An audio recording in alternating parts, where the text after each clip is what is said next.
আজকে আমার মাছের অবস্থা দেখো কি অবস্থা। সকালবেলা মাছগুলোকে খাবার দিয়েছি, সব ঠিকঠাক ছিল। পরে আমি দোকান থেকে এসে দেখি যে মাছ 3টে মাছ মারা গেছে। আর এই বাকি মাছগুলো, আর এখানে যে 3টে মাছ, তার মধ্যে এই যে একটা অ্যাঞ্জেল আছে, এই যে অ্যাঞ্জেল, এটার জন্য আমার ভীষণ খারাপ লাগছে। এই মাছটা আমার খুব প্রিয়, এটার জন্য ভীষণ কষ্ট হচ্ছে। আর আমি বুঝতে পারছি না মাছগুলো কি করে মারা গেল।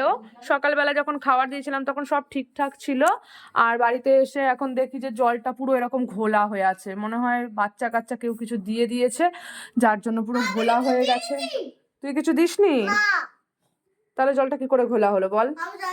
এদিকে জলটা পুরো ঘোলা, আর দেখি মাছ 3টে মাছ মরে আছে। তুমি দেখো পুরো ঘোলা জলটা, জানি না কি করে হলো, কি দিয়েছে। আর এখানে টেটরাও মরে গেছে 2টো, এই একটা টেটরা আর এই একটা টেটরা, 2টো টেটরা মরে গেছে আর একটা অ্যাঞ্জেল। এই 3টে মাছ মারা গেছে। ভাগ্যিস এই বড় মাছগুলো মরে যায়নি, যে হোয়াইট কালারের গোল্ডেন ফিশ আছে এগুলো মরে যায়নি।